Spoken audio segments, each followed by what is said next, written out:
Kita semua akan merayakan Tri Hari Suci, di mana setiap tahun kita merayakannya, memperingatinya.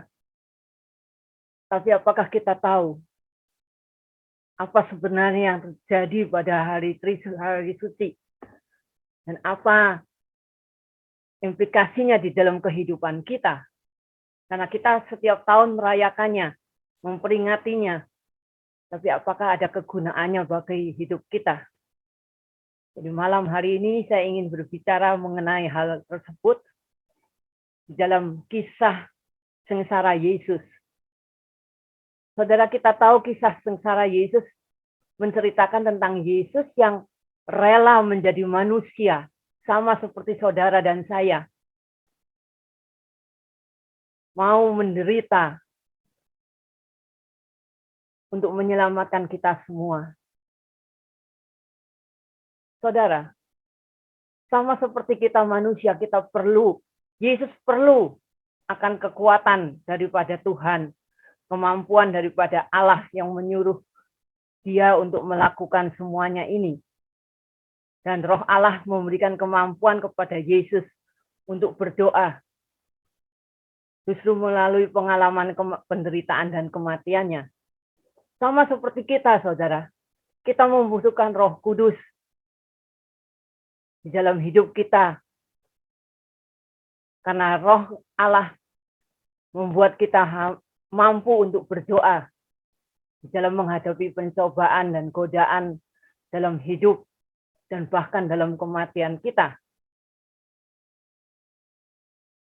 Rasanya, saudara, tidak ada seorang pun di antara kita pernah mengalami siksaan mengerikan sebagaimana yang dialami Yesus. Tetapi justru melalui pengorbanan Yesus di kayu salib, Yesus memberikan harapan kepada kita, baik untuk hidup maupun mati dalam kemenangan. Yaitu dengan mempercayakan hidup mati kita kepada Tuhan. Kita perlu, saudara, untuk bersekutu dengan Tuhan lebih erat lagi dan menyerahkan hidup ini kepada Dia. Roh Kudus juga memberi kekuatan kepada kita, saudara, apabila kita mengalami pencobaan atau godaan. Maka Dia pun juga untuk datang kepada kita, memberikan kekuatan kepada kita. Jadi sama, Yesus memberikan contoh kepada kita bahwa Dia memerlukan kekuatan daripada Roh Allah itu sendiri dalam mengalami penderitaannya. Demikian juga kita, saudara, kita membutuhkan Roh Allah untuk membantu kita di dalam menjalani masalah-masalah dalam hidup kita. Saudara, kisah sengsara Yesus itu sebetulnya memberikan teladan kepada kita. Yesus memberikan teladan tentang penundukan diri kita kepada dirinya, kepada kehendak Bapa yang di surga. Dan kita perlu, saudara, kalau kita mengikut Yesus, kita pun harus menundukkan diri kita, taat kepada Tuhan. Jadi ini contoh bagi kita, saudara, untuk lebih mendekatkan diri kepada Tuhan. Kisah sengsara Yesus itu bukan sekedar cerita, saudara, sebetulnya. Tapi memberi pelajaran kepada kita.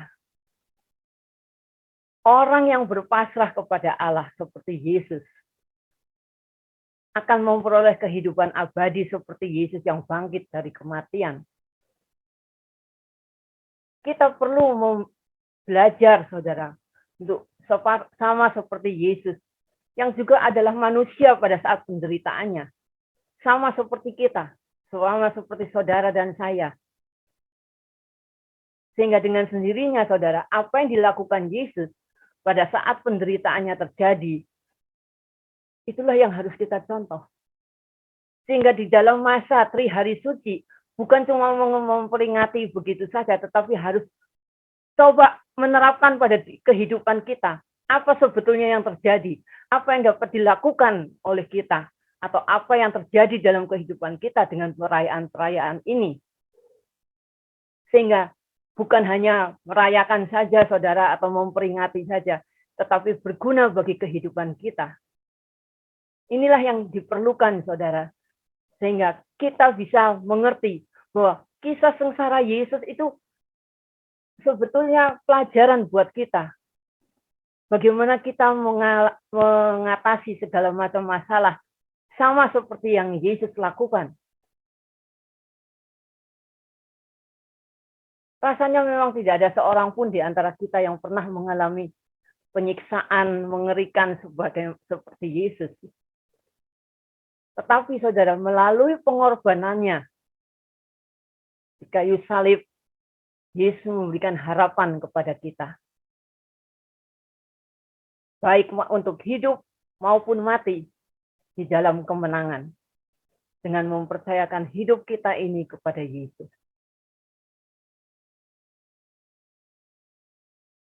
Orang yang berpasrah kepada Allah, saudara, seperti Yesus, akan memperoleh kehidupan abadi. Sehingga, saudara, kisah sengsara Yesus bukan menjadi suatu kesedihan, bukan merupakan satu cerita yang menyedihkan, tetapi membuat kita makin menyadari bahwa Allah itu menyertai kita. Dia tidak pernah meninggalkan kita. Dia menguatkan kita. Bahwa kita, saudara, dapat berjuang sama seperti Yesus yang melakukan, menjalani penderitaannya ini. Dan kekuatan daripada iman kita inilah yang akan menyembuhkan kita, yang akan membuat kita menang di dalam perjuangan kehidupan kita. Saudara, di dalam masa pandemi ini, ada begitu banyak orang yang menderita. Masalah-masalah bertumpuk, pekerjaan, keluarga, penyakit, keuangan, semuanya banyak yang menimpa, saudara, dan mereka banyak yang mengeluh tentang hal itu. Tapi, saudara, kalau kita melihat atau mempelajari kisah sengsara Yesus, di situ memang ada penderitaan, ada pengorbanan, ada kesengsaraan. Tetapi pada akhirnya ada kemenangan. Sehingga kita pun harus berprinsip bahwa di dalam mengalami masalah-masalah dalam masa pandemi ini, satu hari akan terjadi kemenangan. Keluar dari permasalahan itu. Karena Tuhan menyertai kita. Itulah yang diharapkan, saudara. Agar supaya manusia mengerti bahwa apa yang dilakukan Yesus itu justru pelajaran yang harus kita turutin, harus kita ikutin supaya kita bisa mendapatkan hidup yang layak di dalam kehidupan ini dan merasakan kemenangan di dalam penderitaan kita. Saudara, kita tahu bahwa kematian Kristus itu bukti daripada ketaatannya kepada Bapa. Jadi Yesus dengan jelas memberikan teladan kepada kita akan penundukan diri dengan penuh ketaatan kepada kehendak Bapa. Jadi dalam mengikut Yesus, kita harus tunduk dan taat sampai mati, saudara. Kita harus mengerti apa maksud hidup ini dari Tuhan. Kita tidak bisa hanya sekedarnya mengikuti kenal. Oh ya, saya ikut Yesus, saya kenal Yesus. Tidak cukup, saudara. Tapi kita harus menunjukkan karakter kita di dalam Tuhan itu bagaimana. Itulah yang harus diperhatikan. Ada banyak, saudara, orang-orang yang datang dengan keluh kesah dan merasa bahwa Tuhan itu tidak adil, bahwa Tuhan itu tidak mendengarkan doa-doa kita. Itu yang dikatakan oleh mereka. Tapi saudara harus tahu, Allah bukannya tidak mendengarkan doa-doa kita. Allah bukannya tidak memperhatikan kita atau membiarkan kita sendirian. Kita perlu memperbaiki hubungan kita dengan Tuhan. Tuhan kita itu bukan pesuruh atau kacung kita yang bisa kita suruh-suruh. Tetapi bagaimana hubungan kita dengan Dia. Sehingga kita bisa tolong di dalam kehidupan kita ini.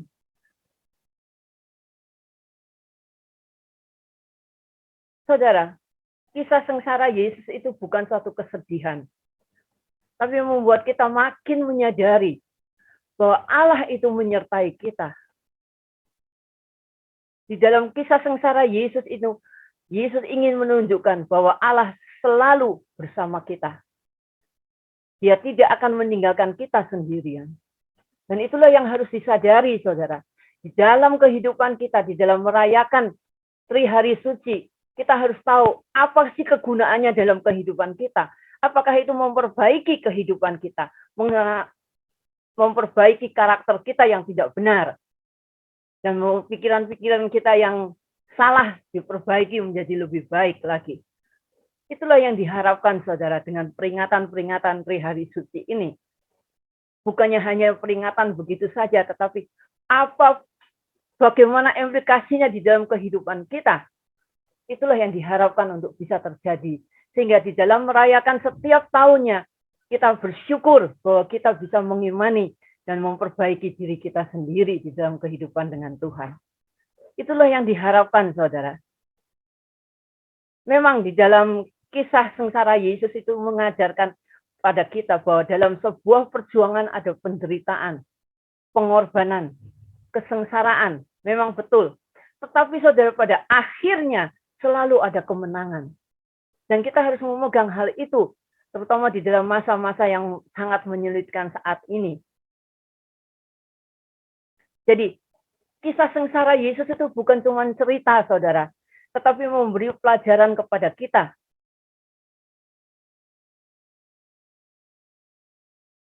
Dan kita harus menyadari bahwa Allah itu selalu menyertai kita. Karena itu, saudara, kisah sengsara Yesus itu tidak akan kisah sengsara Yesus itu adalah untuk menerangkan bahwa Yesus itu yang rela menjadi manusia, sama seperti saudara dan saya itu. Rela menderita dan bagaimana dia mengatasi penderitaannya. Itu kita harus contoh itu. Dalam penderitaan, pengalaman penderitaan dan kematian Kristus, kita perlu belajar supaya kita bisa membentuk kehidupan kita dengan lebih baik. Karena saudara, kisah sengsara Yesus ini ingin menunjukkan bahwa Allah selalu bersama kita. Dia tidak akan meninggalkan kita sendirian. Sehingga kita menyadari bahwa di dalam setiap masalah persoalan dalam hidup kita, Tuhan itu tahu. Tuhan itu mengerti. Dan kita tahu bahwa dia pada akhirnya nanti akan menolong kita. Sehingga kita mempunyai harapan yang sungguh-sungguh luar biasa di dalam hubungan kita dengan Tuhan ini. Bahwa Allah selalu memperhatikan kita. Saudara, kisah sengsara Yesus itu bukan suatu cerita biasa, saudara. Tapi satu pelajaran bagi kita. Bagaimana Yesus berpasrah kepada Bapaknya yang di surga. Karena penundukan diri dengan ketaatan itu sangat sulit, saudara. Dan Yesus mau menderita dan mati di salib. Karena menundukkan diri taat sampai mati kepada Bapa di surga. Dan itu adalah satu contoh bagi kita, saudara. Bahwa dalam penderitaan kita mesti bersyukur bahwa Allah itu menyertai kita. Bukan hanya sekedar merasakan penderitaan di dalam kehidupan kita, tetapi kita mesti bersyukur bahwa pada saat itu Tuhan ada dan Tuhan memperhatikan kita. Itulah yang diharapkan, saudara. Bahwa dalam kisah sengsara Yesus ini bukan cuma kesedihan saja kita harus mengingat bagaimana Yesus menderita. Tetapi apa yang terjadi pada saat Yesus menderita itu adalah satu pelajaran yang luar biasa untuk kita. Karena Yesus menderita itu pada saat itu adalah sebagai manusia. Sama seperti kita. Jadi penderitaannya itu sama dengan kita. Tapi memang, saudara, tidak ada di antara kita yang pernah mengalami peristiwa siksaan mengerikan seperti yang dialami Yesus. Tetapi melalui pengorbanannya ini, Yesus memberi harapan kepada kita. Baik untuk hidup maupun untuk mati dalam kemenangan. Dengan mempercayakan hidup dan mati kita kepada Yesus. Jadi saudara, kisah sengsara Yesus merupakan satu kisah yang sungguh-sungguh memberi pelajaran kepada kita untuk selalu berharap kepada Tuhan. Percaya bahwa Tuhan menyertai kita dan tidak pernah meninggalkan kita sendirian. Dengan demikian juga kita mengetahui bahwa Yesus yang menderita itu mendapat kekuatan dari Roh Allah. Dia memberikan kemampuan kepada Yesus untuk berdoa. Demikian juga saudara, peranan daripada Roh Kristus yang ada di dalam diri kita membantu kita untuk berdoa dan dalam menghadapi permasalahan-permasalahan dalam hidup kita. Jadi jangan lupakan Roh Allah di dalam hidup kita sungguh-sungguh memegang peranan bagi kita. Membuat kita mampu untuk berdoa dan datang kepada Tuhan. Itulah saudara. Jadi dalam kisah sengsara Yesus ini semuanya contoh-contoh pelajaran bagi kita untuk melihat apa sih yang terjadi dan apa yang dapat kita perbuat di dalam kehidupan kita. Semuanya menunjukkan kalau saudara mengikuti semuanya saudara, maka kematian Kristus itu bukan saja kisah sengsaranya bukan saja untuk diperingati begitu saja, tetapi justru itu pelajaran buat kita, diterapkan dalam kehidupan kita, sehingga kita bisa menjadi seperti Yesus, rela menderita, rela berkorban. Dan dengan itu kita lebih menyadari bahwa Yesus, bahwa Allah menyertai kita. Dia tidak pernah meninggalkan kita sendirian, saudara.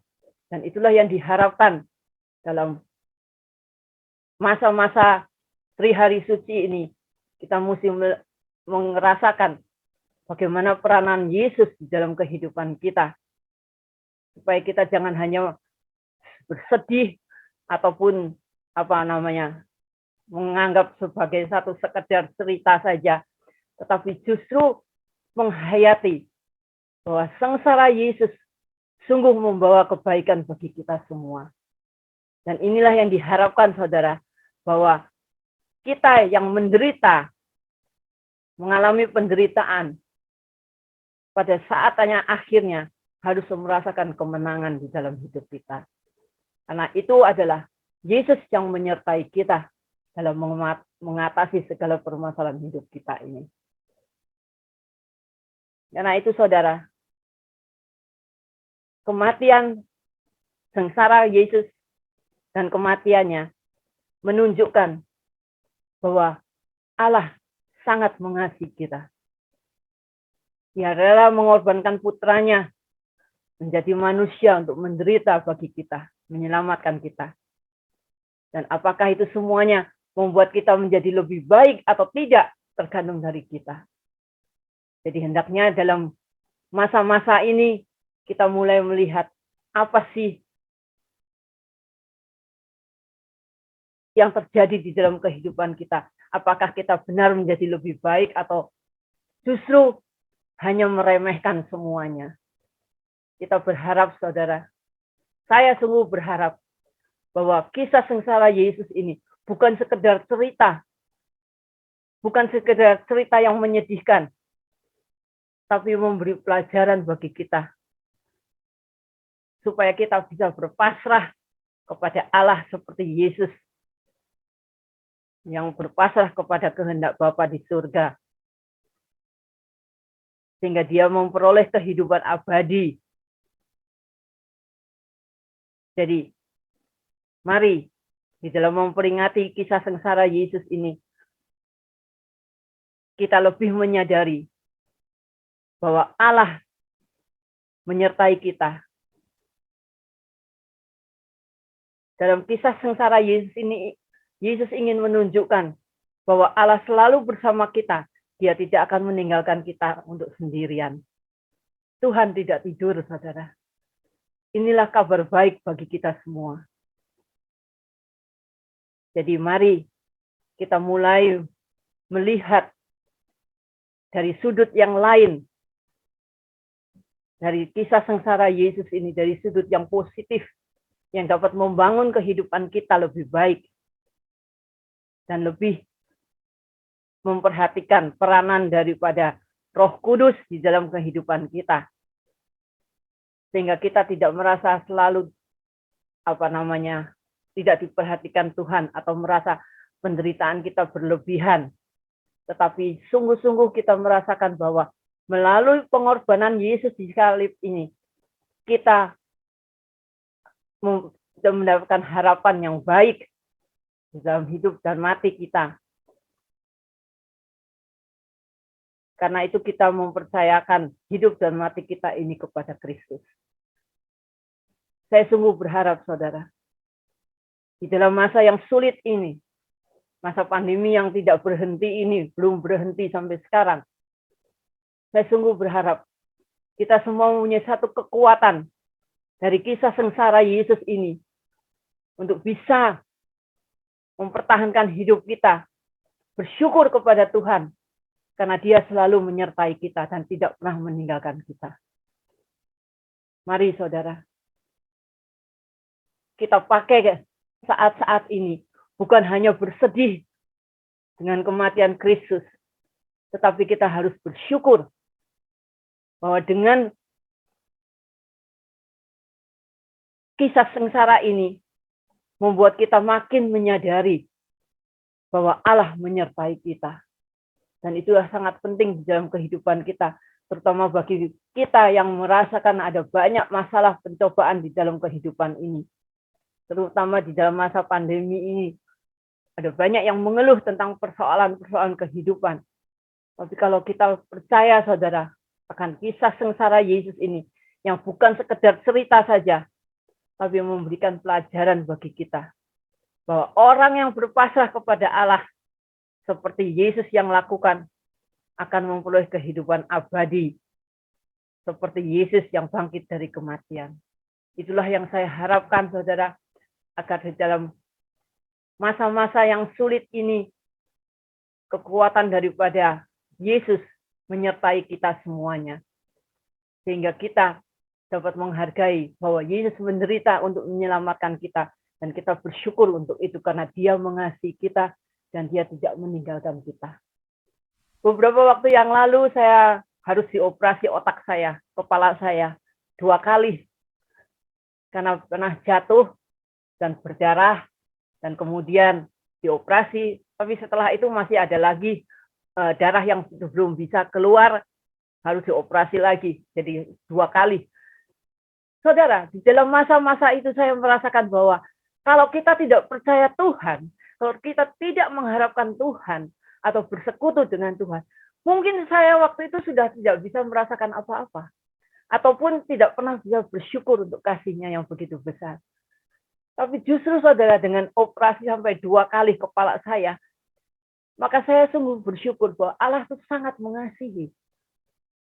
Terutama bila kita berseru kepada Dia, memohon kepada Dia, maka saudara, Tuhan sangat memperhatikan kita. Dia tidak pernah meninggalkan kita. Apapun masalah kita, hendaknya saudara berseru kepada Tuhan, karena Dia selalu akan menolong kita. Saya sungguh berharap saudara, terutama di dalam masa-masa kisah sengsara ini, Yesus itu berkorban untuk kita, untuk menyelamatkan kita, sehingga kita bisa memakai keadaan ini untuk bisa memperbaiki kehidupan kita dan mendekat kepada Tuhan dengan lebih baik. Tapi sungguh saudara, kalau kita bersekutu dengan Tuhan dan tidak pernah meninggalkan Dia, maka pertolongannya luar biasa, sangat luar biasa. Apa yang kita tidak sebutkan, saudara, justru Allah bisa tahu. Dan pertolongannya luar biasa. Saya tidak bekerja, saudara. Saya hanya konseling, saya hanya menasihati orang. Pekerjaan yang menghasilkan uang begitu tidak ada saya. Dan saudara tahu, dalam kehidupan ini diperlukan sungguh banyak keuangan yang diperlukan. Anak-anak sekolah, anak-anak mesti macam-macam deh kebutuhan. Saudara tahu, Tuhan memenuhi segala keperluan saya. Saya tidak pernah mengeluh, saya mesti cerita, Tuhan saya tidak punya uang atau ini. Saya tidak pernah. Tapi Tuhan selalu memberikan itu kepada saya. Saya butuh. Kemarin saudara, saya pergi dengan anak-anak, keluar makan. Saya pikir saya nggak punya uang. Gimana ini kalau mau bayar makanan? Saya buka uang saya, dompet saya. Ternyata ada uang yang saya tidak lihat, saudara. Dan saya bilang, dari mana ini semuanya? Tuhan yang memberikan. Jadi saudara, selama kita bersekutu dengan Tuhan, jangan ada yang menyesalinya atau tidak tidak bersyukur karena Tuhan tidak memperhatikan. Tidak, saudara. Tuhan tahu apa yang kita butuhkan. Dia tahu semuanya. Karena itu justru, saudara, dalam kisah sengsara Yesus ini menunjukkan betapa dia sangat mengasihi kita manusia. Karena itu, mari dekatkan lebih dekat lagi hati kita kepada dia dan hidup bersama pimpinannya. Maka kita akan sungguh-sungguh merasakan Tuhan itu sangat baik. Tuhan memberkati saudara semua.